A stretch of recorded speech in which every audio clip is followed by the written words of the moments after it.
lagi ke channel Jamiah 09. Jangan lupa klik subscribe and loncengnya.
Sebuah desa, hiduplah seorang perempuan miskin bernama Mande Rubaya yang hidup bersama anak tunggalnya namanya Malin Kundang.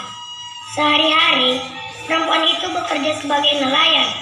Namun, penghasilannya tak bisa mencukupi kebutuhan mereka sehari-hari, sehingga hidup mereka selalu berkekurangan.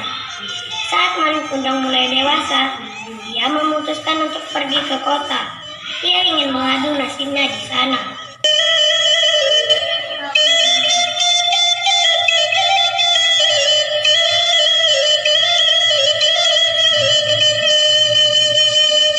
Di kampung ini terus, aku tidak akan bisa menjadi orang kaya. Aku harus merantau. Aku harus temui ibu sekarang. Bu, saya ingin mencari kerja, merantau ke negeri orang. Izinkan aku ya, Bu, merantau ke negeri seberang. Jangan anakku, ibu takut kamu tidak kembali seperti ayahmu. Hanya kamu satu-satunya anakku. Kalau kamu tidak kembali, aku hidup dengan siapa? Jangan khawatir ibu, aku berjanji, aku pasti kembali. Aku akan jadi orang kaya dan membawa ibu ikut bersamaku. Ibunya pun mengizinkan. Kini, ibunya kembali menjadi perempuan tua yang kesepian. Setelah kepergian Malin, ibunya selalu memikirkan keadaan anaknya itu. Hari demi hari teruslah berlalu. Hari yang terasa lambat bagi Mande Rubaya. Setiap pagi dan sore, Mande Rubaya memandang ke laut. Maukah kami berlayar, anakku? Ya Allah, lindungilah anakku di sana dan mudahkanlah rezekinya agar ia dapat kembali. Beberapa waktu kemudian, ketika ada kapal yang datang merapat, dia selalu menanyakan kabar tentang anaknya. Kalian melihat anakku, Malin? Apakah dia baik-baik saja? Kapan dia pulang? Wahai Mande Rubaya, setelah Malin pergi, kami tidak pernah melihatnya dan tidak pernah bertemu dengannya. Bertahun-tahun, Mande Rubaya terus bertanya, namun tak pernah ada jawaban hingga tubuhnya semakin tua. Dan kini, jalannya mulai terbungkuk-bungkuk. Pada suatu hari, Mande Rubaya mendapat kabar dari nahkoda yang dahulu membawa Malin. Nahkoda itu memberi kabar bahagia pada Mande Rubaya.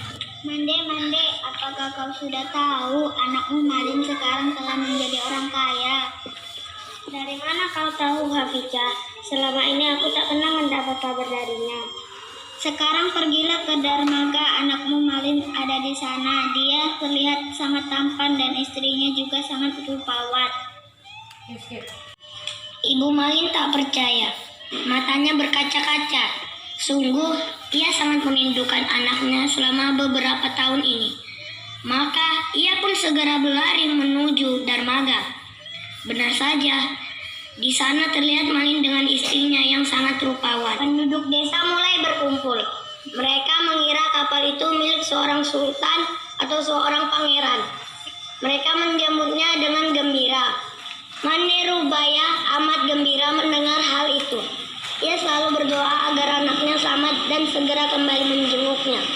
Sinar keceriaan mulai menghampirinya kembali. Mande Rubaiyah juga ikut berdesakan mendekati kapal. Jantungnya berdebar keras saat melihat lelaki muda yang berada di kapal itu. Ia sangat yakin sekali bahwa lelaki muda itu adalah anaknya, Malin Kundang. Belum sempat para sesepuh kampung menyambut, Ibu Malin terlebih dahulu menghampiri Malin. Ia langsung memeluknya erat Malin karena takut kehilangan anaknya lagi. Anakku, kau benar anakku kan? Mengapa begitu lamanya kau tidak memberi kabar? Malin mengenali ibunya, namun ia malu mengakui orang tua yang berpakaian sangat lusuh itu. Bagaimana ia akan menjelaskan kepada istrinya tentang semua ini? Wahai suamiku, perempuan jelek inikah ibumu? Mengapa dahulu kau berbohong padaku? Bukankah dulu kau katakan bahwa ibumu adalah seorang bangsawan yang sederajat denganku? Tidak, dia bukan ibuku. Dia pengemis yang mengaku-ngaku sebagai ibuku. Aku tidak punya ibu seperti dia. Mande Rubaiyah tidak percaya akan perilaku anaknya. Ia jatuh terduduk sambil berkata, Malin, Malin anakku, aku ini ibumu Malin. Sadarlah Malin. Malin Kundang tidak memperdulikan perkataan ibunya. Dia tidak akan mengakui ibunya. Ia malu kepada istrinya. Melihat perempuan itu bersujud hendak memeluk kakinya, Malin menendangnya sambil berkata, Hai perempuan gila, ibuku tidak seperti engkau. Malin semakin menjauh. Ia tak menyangka Malin yang lalu disayangi tega berbuat demikian. Hatinya perih dan sakit. Lalu tangannya diangkat ke langit. Ia kemudian berdoa dengan hatinya yang pilu. Dia bukan anakku. Aku maafkan perbuatannya tadi. Tapi kalau memang dia benar anakku yang bernama Malin Kundang, aku mohon keadilanmu. Tak lama kemudian, cuaca di tengah laut yang tadinya cerah mendadak berubah menjadi gelap. Hujan tiba-tiba turun dengan teramat cepatnya.